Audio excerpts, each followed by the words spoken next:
Hi, and welcome to Danny After Dark. If you're new here, make sure to like and subscribe so you don't miss a notification or a new episode.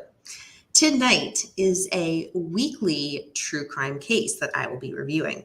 And this case was an audience suggestion, so I'm actually very excited because I didn't know too much about this case, and learning about it, there's so many twists and turns.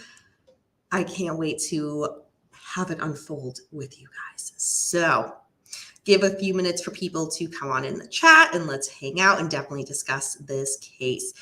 And while we wait for that, just want to make an announcement. So I will be doing my weekly True Crime and Chill. It will be this Friday night. And I'm very, very excited because I have something to premiere. I think that's the right word, premiere for you guys. I've been holding on to it for a week because this past weekend was super busy, so I wasn't able to do the True Crime and Chill, which I'm super bummed about because there's a decent amount of true crime news that I want to talk about with you guys. So we'll just do it this Friday. And again, I have something to premiere for you guys, and I'm so excited, like so excited. So stay tuned for that. Again, that will be this Friday, the weekly True Crime and Chill. Mr. Beckham may or may not be joining me for that True Crime and Chill. So I know you guys love him on air with me, or probably prefer that he's not on with me actually, but either way, of course he has an open invitation. Paul as well, but he doesn't choose to come on. So just a quick reminder as well, general housekeeping stuff. The Manson Saga discussion panel is back. So if you guys aren't following the podcast, definitely go over there. For those who aren't familiar with that, I am one of the co-hosts of the Manson Saga discussion panel.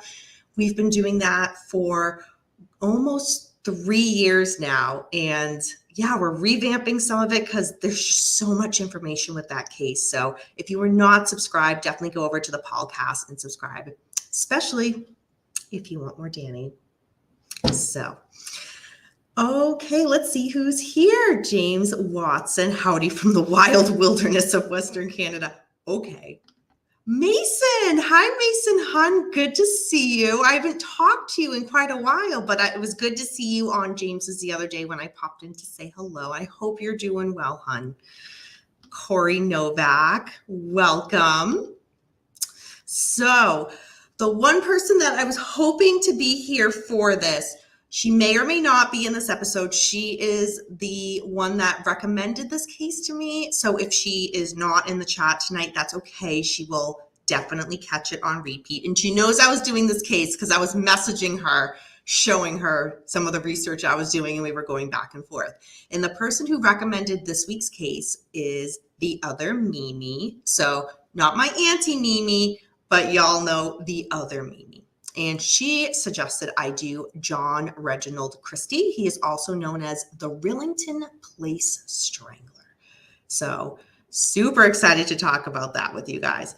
But a few more people coming in the chat. Hey, Scotty.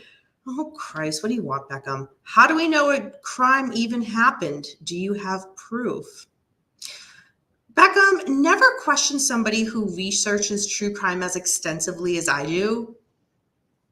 We'll just leave it at that. Hi, Todd. Let's see. I'm here. Home tonight. Just finished Van Morrison. Jackie Wilson said. Okay. Well, I'm glad you're here.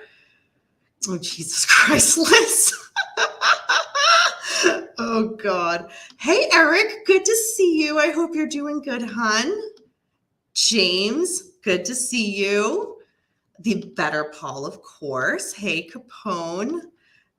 Okay, so this case, as I mentioned, has a bunch of twists and turns, so we will go ahead and dive in and talk about it. And yeah, this case, for those of you who know it, when I talk about it, please let me know in the chat if this is a case that you have heard about. It's one of those things where I think I heard about it along the way and totally forgot. And then when I Googled John Reginald Christie's picture, I was like, oh, I've seen his face in so many true crime things, but I never put two and two together that was him.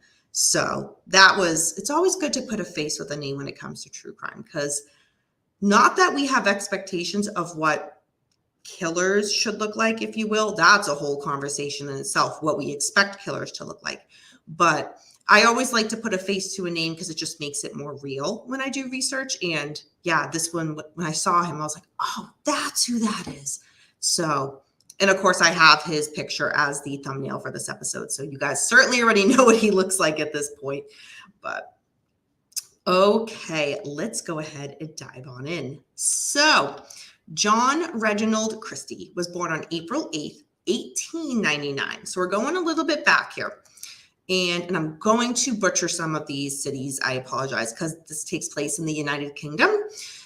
So he was born, again, 1899 in Northoram, United Kingdom. His family then relocated to the West Riding of Yorkshire.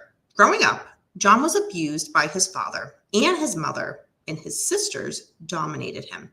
By the age of 11, John won a scholarship to Halifax Secondary School. He excelled at mathematics and algebra.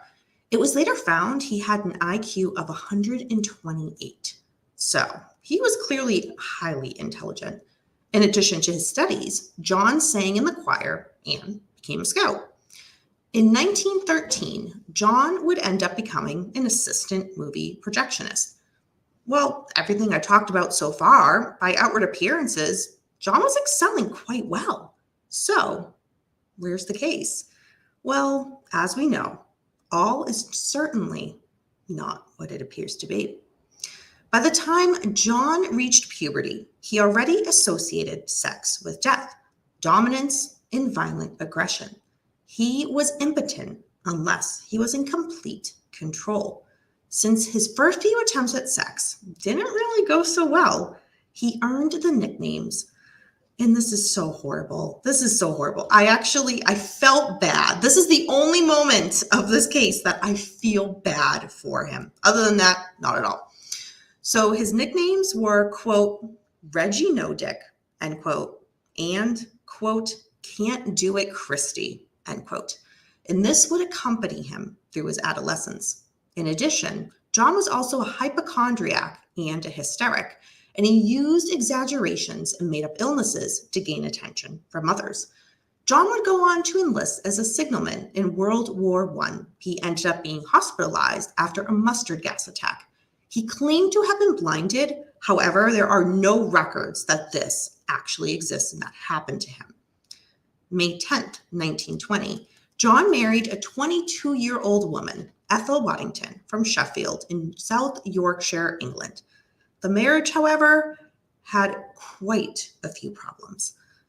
Those close to the couple, friends and neighbors, assumed Ethel stayed with John out of fear because 4 years into moving to London, Ethel ended up leaving John and moving in with relatives. One thing we learned was John was impotent with Ethel, and he frequently visited prostitutes. I'm kind of surprised it took Ethel 4 years to move out. But again, this was not only just a different continent than from what I'm used to here in the United States, but we're also talking way back, 1920. So think about it. Women stayed much more, statistically speaking, with their husbands than they would in this day and age. So again, it's one of those things where I'm like, oh my gosh, how did she stay? But then I had to take a step back and go, okay, let's think back to the times it was and what marriage was at that time, and very different than it is now. So over the next decade, John was convicted for several criminal offenses. In 1921, he served 3 months in prison for stealing postal orders while working as a postman. In 1924, he served 9 months in prison for theft. In 1929, he served 6 months in prison for assaulting a prostitute that he was living with. In 1933, he served 3 months in prison for stealing a car from a priest who had befriended him. He stole from a priest. I mean, I know not everybody here belongs to the same type of religious faith, but I think we can all agree here. You don't steal from a priest. Oh, God. But what we'll go on to talk about, John, that's the least of the problems here. Let's see. Okay. James Watson, I was waiting for you. I was waiting for you to comment on this. 100 years later, they still talk about he has a small dick. That's horrifying.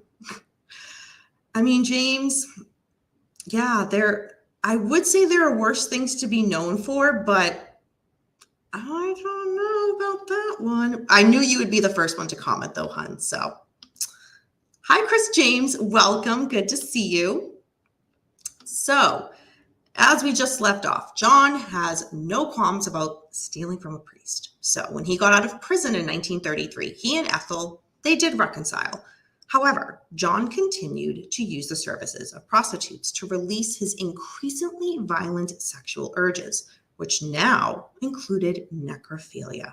In December 1938, John and Ethel moved into the ground floor apartment of 10 Rillington Place in the Ladbroke Grove neighborhood of Nottingham Hill, West London, England. 2 other flats were there in that building. They were as small as theirs.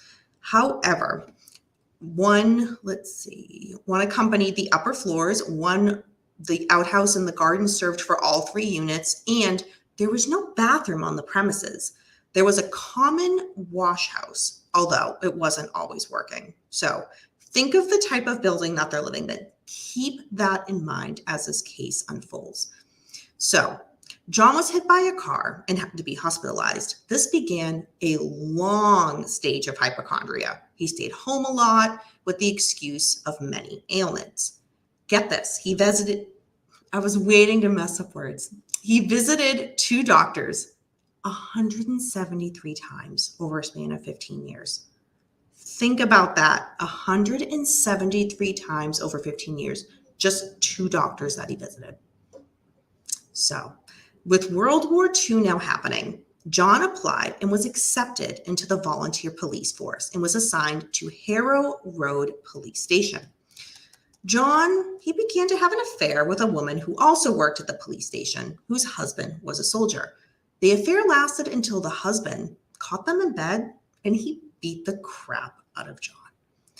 John, he enjoyed the authority that this volunteer policeman position gave him. He also used the position to follow women. He would spy on his neighbors, and get this, he would make a peephole into his kitchen door and ran down every transgression, no matter how petty the crime, and would report that to the police. He held this position for 4 years. John would take advantage of Ethel's frequent trips to visit her relatives by having women over, you guessed it, for sex. In April 1948, Timothy and Beryl moved into the top floor flat of 10 Rillington Place. On October 10th, Beryl gave birth to a daughter whom they named Geraldine. In November 1949, Beryl found out that she was again pregnant, but she feared that they could not afford another child. Timothy later told the police that John had promised the couple that he could abort the baby for them.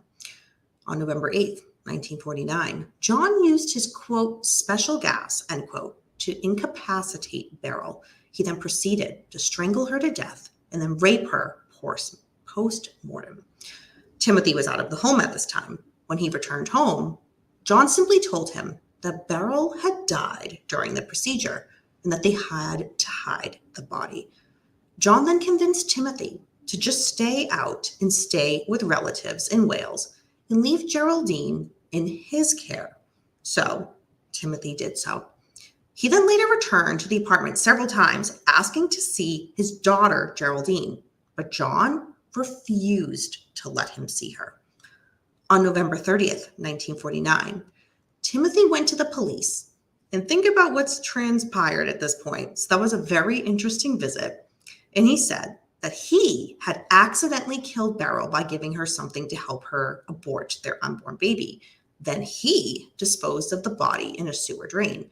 After he arranged for his daughter Geraldine to be looked after, he went to Wales. Well, the police, doing their job, they followed up on this. They examined the drain outside the front of the building. However, they found nothing. And actually, the manhole cover was so heavy, it took the strength of 3 police officers to remove it. So it was not possible for Timothy to have done this all by himself. Let's just double check the chat here. Yeah, Todd. Yep.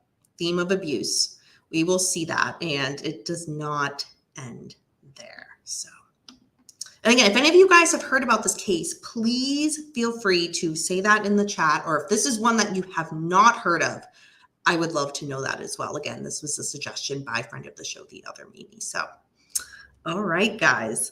So again, we're having twists and turns here with this case, but where we left off. So the police re-questioned Timothy. He then stated that John had offered to provide an abortion for Beryl.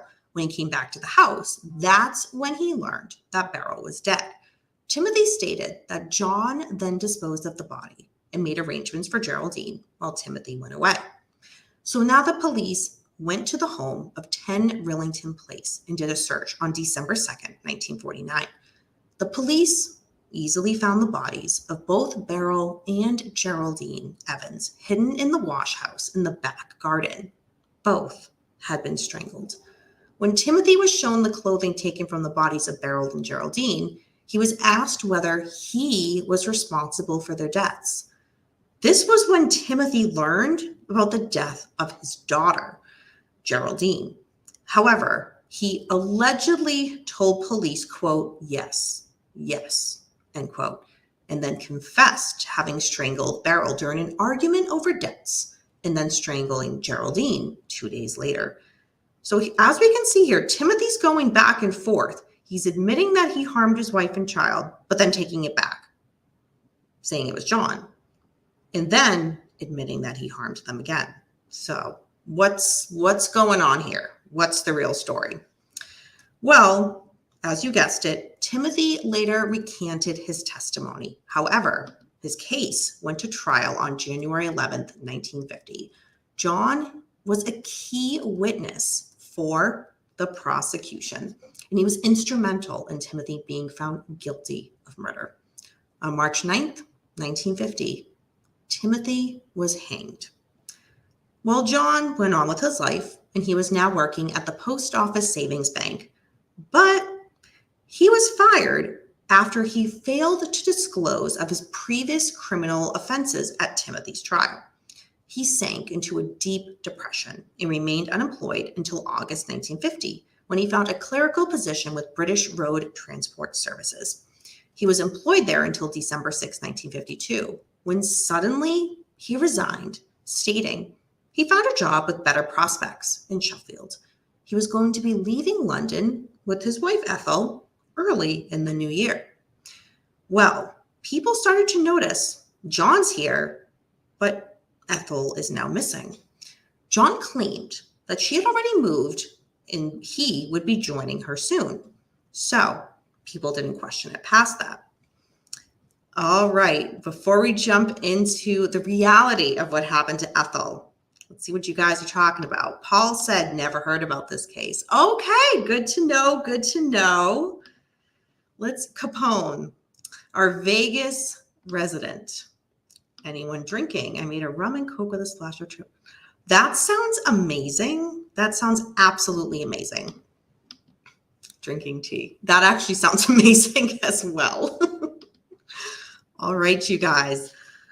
All right. Ordinarily, I'd give a little bit more time for some chat here, but this is a long case. I want to get through it with you guys, and I'm just really excited to share this case because, again, this is one I didn't know a lot about, so I love doing the research on those. So, as we know, Ethel is now missing, but John had an answer. In reality, John had murdered his wife Ethel on December 14th, 1952. The day after he murdered her, he altered the date of a letter that she had written on December 10th, changing it to December 15th, and sent the letter from work. He claimed Ethel had no envelopes to mail the letter herself. On December 16th, John took Ethel's wedding ring to a jewelry shop and sold it. The following week, he sold her watch and wedding band. During this time, he kept writing letters to Ethel's sister in Sheffield up until early January, claiming that rheumatism had prevented Ethel from writing. On January 8th, 1953, John sold most of the furniture in their home. He kept 3 chairs, a kitchen table, and a mattress to sleep on. On February 2nd, 1953, he forged Ethel's signature on her bank account, and he completely wiped it clean. After early February, John altogether just stopped writing to Ethel's family. And when they wrote to him inquiring about Ethel, he just didn't even respond. So any questions they had, he just wouldn't respond back to his family. Think about it. That's his family too. When you get married, that's how it works. So John booked a room at the King's Cross Rowton houses. He asked for 7 nights, but he only stayed 4, leaving on March 24th, 1953. Well, a few days later, a new tenant moved into his old place at 10 Rillington Place. What they discovered was certainly more than any new renter should find. They discovered bodies hidden in a wallpapered oven coal cellar in the kitchen. Autopsies determined that they had died from carbon monoxide. On March 25th, 1953, the police issued a nationwide manhunt for John Christie. 3 days later, John called the News of the World and arranged to meet a reporter. He offered an exclusive interview. He stated he would allow himself to be handed over to the police in exchange. However, this interview never even took place because John was frightened by the arrival of 2 policemen as he waited to meet the reporter. So John, he ended up traveling all over London. He would sleep on park benches at night and just go on his way. On March 31st, 1953, John was arrested near the embankment at Putney Bridge after being questioned about his identity by a policeman. When asked what his name and address were, he said, John Wadington, 35 Westbourne Grove. He then asked, when he was asked to remove his hat, the policeman actually recognized him and said, quote, "You are Christie, aren't you?" End quote. That's when John was arrested. And he had on him his identity card, a ration book, his union card, an ambulance badge, and an old newspaper clipping about, remember his neighbor, Timothy Evans. The following day, John was charged with Ethel's murder. On April 15th, 1953, he was also charged with murdering 3 prostitutes. While in prison, John confessed to murdering all of the women that were found in the cellar, as well as Beryl Evans. He would not confess, however, to killing Geraldine Evans, remember, the daughter. On June 22nd, 1953, John's trial began for the murder of his wife, Ethel. John pleaded insanity, and he claimed he had poor memory of the crime. But the jury, they saw right through this. They rejected his plea, and after only 22 minutes, they found him guilty of murdering Ethel. On June 29th, 1953, John said he would not appeal against the death sentence. We've covered this before in other cases where people who are found guilty of a crime and found guilty to be put to death, they say they're not going to argue it. And what ends up happening? What is the common factor? They end up arguing it. So let's see how this one plays out, see if it's similar to the rest of them. Let's see what you guys are saying as well. Capone, he blocked them old school. Yeah, his in-laws. Yep. Which, if you're going to go all the way to commit a ruse and, lie to make up this story, I hate to give advice, but be better. Like, follow through. But no, I think he just he did his part and would just quickly move on. And I mean, as we see with his capture, he didn't do that quite well either. So, but yeah, you're right. Like that wouldn't even like that would not arouse suspicion, but people don't always, they're not the brightest, and that's a good thing because then they're easily caught. So yes, John said he would not appeal against the death sentence. So July 15th, 1953, John Christie was hanged by Albert Pierpoint at Pentonville Prison. So that must be where this case ends. Not exactly. There's still so many unanswered questions. One of them being, Fiddleford, why did it take you so long to show up for my episode tonight? That is the question I want to know. That is the question everyone wants to know. Other than that, hi Fiddle, thank you for joining. I just give you guys a hard time and I absolutely love it. So there's a lot here, right? Think about John's role or prospective role in his murder of his neighbor Timothy's wife, Beryl, as well as the daughter Geraldine. But again, John adamantly denies that he had anything to do with Geraldine's murder. And then think about it. Timothy, yes, he was hanged. He admitted to harming his wife and child, but then took it back and said it was John, admitted it again, that he was the one that actually harmed his wife and child, an unborn child, but then took it back and said, no, it was his neighbor, John. So through the years, it has been widely speculated that John is responsible for the murders of Beryl Evans, also along with along with the daughter, Geraldine, and of course, the unborn baby that Beryl had. To date, however, there exists no definitive evidence to prove or disprove Timothy's innocence or Christie's guilt in Geraldine's murder. What was interesting, though, was a little bit later down the road. So an inquiry that was conducted during 1965 to 1966, it concluded that Timothy had probably killed his wife, but not his daughter. Timothy Evans was granted a posthumous pardon in 1966. That is where the case ends. Again, that is the case of John Reginald Christie, the Rillington Place Strangler. And this case was suggested by the other Mimi. So what do you guys think about it? What avenue do you think? Do you think that John Christie was the one that murdered his wife, his neighbor's wife and unborn child and daughter? Or do you think it was Timothy? Again, it's not really definitive one way or another. What I found interesting, though, was this inquiry concluded that Timothy had probably killed his wife, but not his daughter. But then he was granted that posthumous pardon in 1966. So I don't get how those two things align. That doesn't really make a lot of sense to me, but I don't know.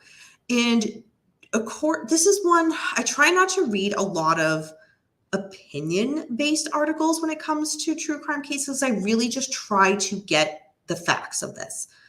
I don't want to hear, it was this person or it wasn't this person, because every case has that, you know what I mean? That still happens to this day. But because of the circumstances surrounding this case, I did try to do a bit of research just to see, okay, it's been over 100 years here. Has there been any more research since that 1965-1966 inquiry that was conducted? Couldn't really find much. Not that the police need to reopen this case and solve anything. I get that. They've done their job. It's done. But I was hoping to get a little bit more definitive something pointing towards either John Christie or Timothy Evans. And that really isn't there. So, and people seem pretty split. People seem pretty split on that. Timothy taking accountability, if you will, saying that he harmed his wife and unborn child. But again, no one's taking accountability for Geraldine's death, the daughter. But people seem so split on this still to this day. I will say majority seem to think it was John Reginald Christie, but people are still split on whether Timothy actually had a hand in it. So I don't know. What do you guys think? I'll give my opinion, but I definitely want to hear you guys' first, because I don't want to sway anybody's opinion here if you guys have your own. Let's see. Capone says, wait, so there was a body in the sewer. Did he have an accomplice? That is an excellent question. So there were the bodies, the additional bodies that the new tenant found were of 3 prostitutes. And that was from John Reginald Christie. In regards to did he have an accomplice, I think that's where, I don't think John had an accomplice with the prostitutes. In regards to Beryl Evans' death, I think based on a lot of the research that I did in the kind of people seem split, I wouldn't be surprised if John and Timothy there was more to it than we're told. I'm not saying that Timothy, like it was a 50-50 part, but I just find it hard to believe that, especially, it doesn't make sense to me that, devil's advocate here, Timothy comes home from work. He wasn't there when John said he would perform this abortion on Beryl. Then tells Timothy Beryl died during the procedure, but leave and John says, let me keep your daughter. Let me keep Geraldine. You need to leave. That doesn't make sense to me. That has never made sense to me. And then when Timothy comes back wanting to see his daughter and come back into his house, but again, wanting to see his daughter is the key part, John Christie says no. I don't know. As a father, I don't understand how he could just, okay, I'll come back. I'll come back another time. That whole part just doesn't make sense to me. That's why I think Timothy knew more. Again, not saying he was involved. He could have been, but I think he knew more than, oh, I went to work and I knew nothing. Oh, I came back and then was told to leave. I don't know. What do you guys think? How many did he admit to? Did I miss that? You did not miss that. So the thing is, John Christie was not tried. From the research I found, he was not tried for the 3 women that were murdered in his place. He was arrested, but he was not tried. The trial that he had was for the murder of his wife, Ethel. And again, he pleaded insanity. And then back then, if you were given the death sentence, it was carried out pretty damn quick. So think about it. On June 22nd, 1953, that's when John's trial began. By July 15th, 1953, so that same year, not even a full month later, he was hanged. So I don't know if the prosecution just didn't see the point in doing a official trial for the 3 prostitutes that he murdered, which is a shame because their lives were taken and there should be some type of accountability and justice, but that wasn't done. So yeah, in regards to how many did he admit to, he was adamant. So he did state that he killed Beryl. Adamant he did not kill Geraldine. So you can count Beryl's unborn child as well, the 3 prostitutes, and then his wife Ethel. And that's what we know. Could there be more? I wouldn't be surprised. But that's what we know. That I told ya, this case has a lot of twists and turns. You gotta stay with it. Like each time I was like, oh, okay, I get where we're going here. And then it's like, no, now we're changing courses. Let's see. They lived in the hood. Anybody could have killed anybody. Interesting way to put it, Capone. I mean, and back then things were so different. And again, I have never been to the United Kingdom, so I can't speak to that culture or that way of living. But based on the layout of the house, I just find it interesting that there didn't seem to be a lot of personal space, I guess, with the other 2 units because there were, again, all these shared spaces. So the amount of space you have was pretty limited. How did no other neighbors hear something? Again, there were several people that were murdered. The 3 women who were prostitutes that were murdered. How did no other neighbors hear that? But again, we don't know much there was not a lot of detail about whether they were killed during a certain time of day because again, John was a hypochondriac, so he wasn't working for a period of time. Maybe his neighbors were at work when he committed those crimes, so they wouldn't have heard anything. Or maybe it was done at night. Who knows? We don't know because there was no trial for these 3 women. And that's a real shame. That was one thing that I really disliked when I did do this research for this case. I just felt tale as old as time. Sex workers back then, even through now, mean, yes, they're recognized more by, how do I phrase this? A lot of serial killers or spree murderers, whatever term you want to use, target sex workers for a reason. They are an underreported population of people that if they go missing, sometimes family does not report them missing. Sometimes people don't even know that they're quote unquote missing until so much time passes. But then also, as history has shown, that police have not taken those missing reports as seriously as other missing cases or these murders as other murders that have occurred. And it's a shame because have things gotten better now in 2023? Yes, but not by much. So yeah, they definitely weren't, those three women were not giving the justice that they deserved. And it's really a shame because we should know more and we don't. Good way to put it. That's a good way to put my rant. Just crazy.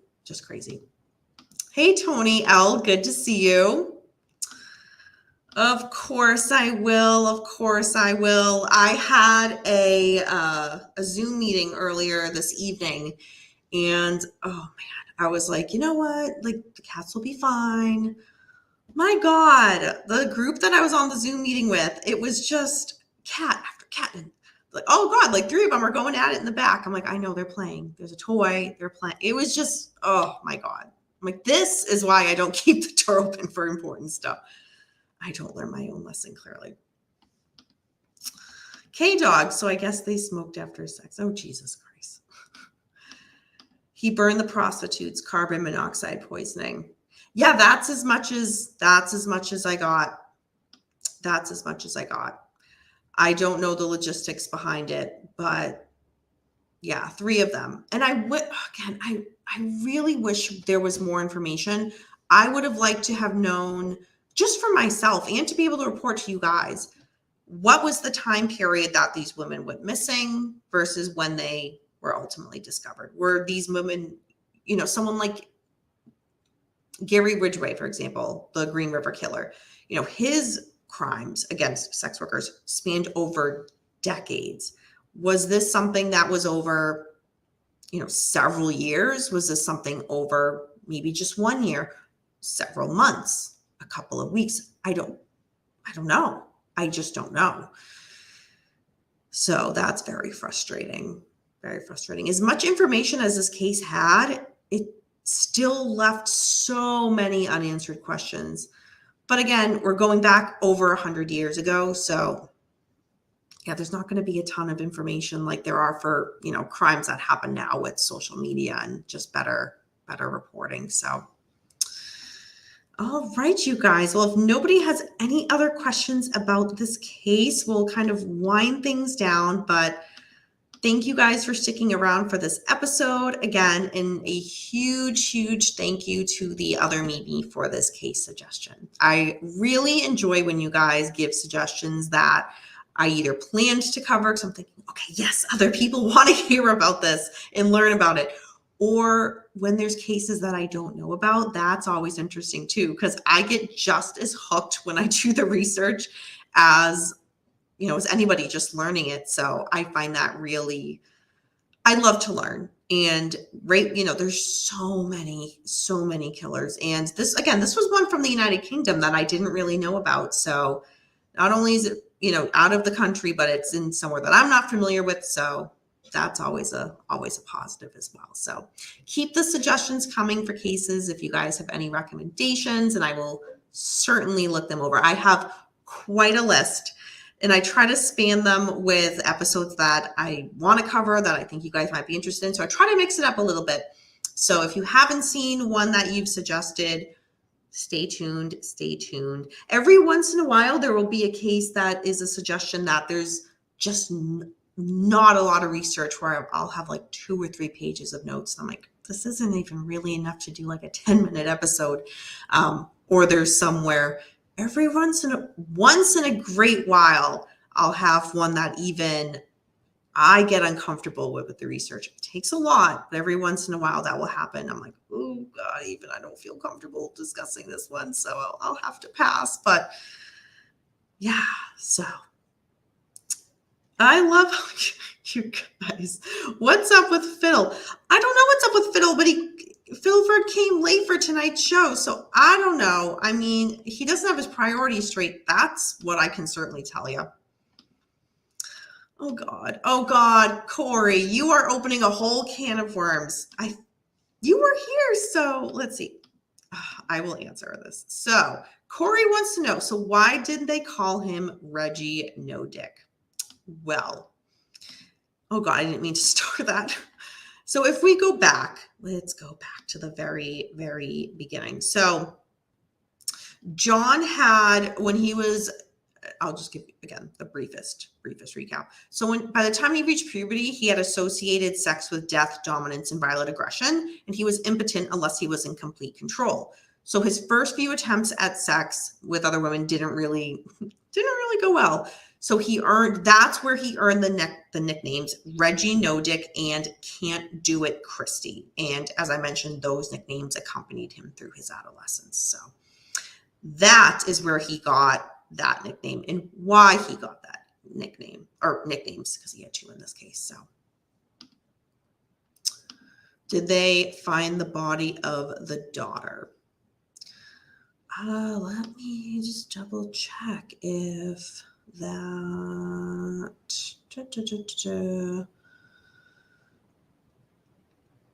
Yeah, I believe I said that. I just want to find the date for that.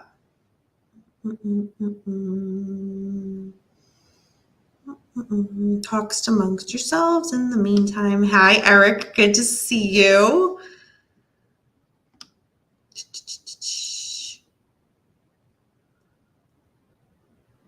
That's the thing. It's a long case. I have 7 pages of notes and it's mostly single spaced. So I'm just trying to scroll through to find the date. I thought that.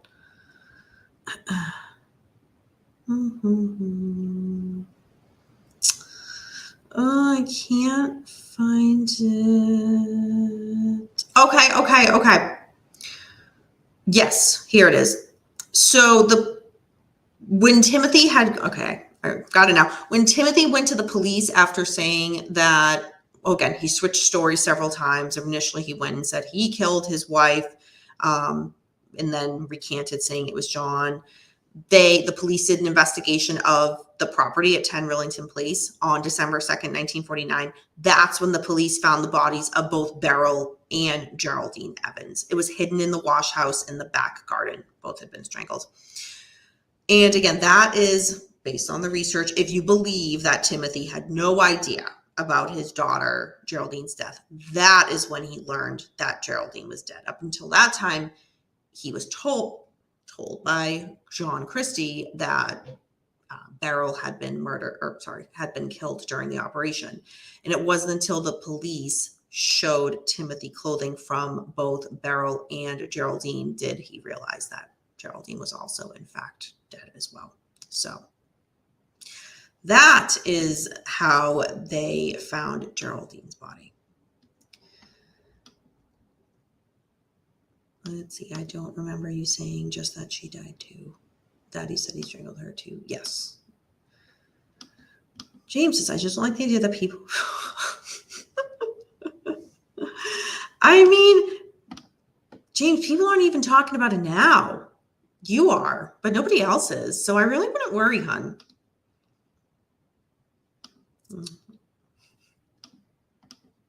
Oh, Jesus. All right. Okay, James. You know what? On that note, you guys are a rowdy bunch, and I am not surprised that is the takeaway from tonight's episode. And of all of the horrific things with this case and the twists and turns, that is what you guys take away. And I expected nothing less. Nothing less. But yeah, it's with so many of these cases, I do have to say, you really got to sometimes take a step back, because when you just like really sit and go detail for detail, it's a lot. and it's heartbreaking and it's traumatic and it's shocking, and it's especially where there's not justice for every victim. So you know what, James Watson, if you got to have those little moments where you have to have those little, that one moment of, I need to distract myself with a joke here to deal with it, then that's what we'll go with. That's the story I'm saying for you. I'm trying to give you the benefit of the doubt, hon, but yeah. Corey, I have suffered. For those of you that you guys know, the Nickelback struggle is real. I messaged Corey the other night. I was out to dinner, and the restaurant, they must have just popped Nickelback on someone's, playlist, and it was just song after song after song. It took a few, and then I'm like, oh, another song. And then it got to like the 5th or 6th Nickelback song, and I'm like, what? Like, I can't sit and eat a meal like this. So Corey, I have suffered. Give me a break. Yeah, okay. That is a very good point. The press could have gone a million different ways with this. We see sometimes how not that you want the press to get down to that level and, use something about, his nicknames about basically not being able to, perform with women as like the headline of a murder. But we've seen where the media has, used headlines and that are just so trashy and unnecessary. And it didn't happen here. So that's interesting. They certainly could have gone that way though. Well, thank you, James. Thank you for being much more behaved than the rest of my audience here when learning about this case. What were you eating at the time?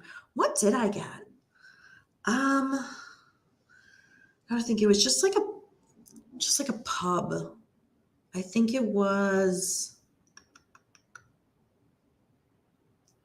like a veggie burger or something, if I recall. Yeah, I can't remember. I was so taken aback that I had to sit and listen to it. Like, it ruined the experience, I gotta tell you. Okay. There's a big country music festival happening. Sorry. I don't know if you're serious or not. I hope you're not serious.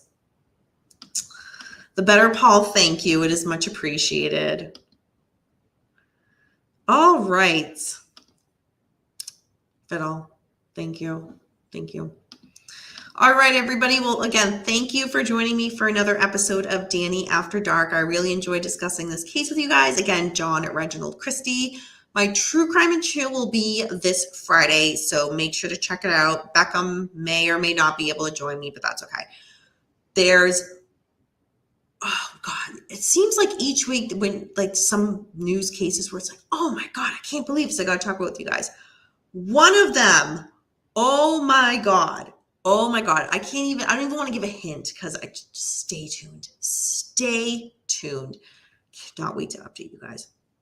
Again, for this Friday, I have something to premiere for you guys. I'm so excited. So check it out for that. I'm so excited. That's all I'll say. But that is that. So everybody have a good rest of your evening. I will see you guys on Friday here for my True Crime and Chill. Or if you follow me over at the podcast for the Manson Saga discussion panel, then you will see me on Thursday night over there. So until next time, everybody, remember, we don't live in darkness. Darkness lives in us. Bye, everyone.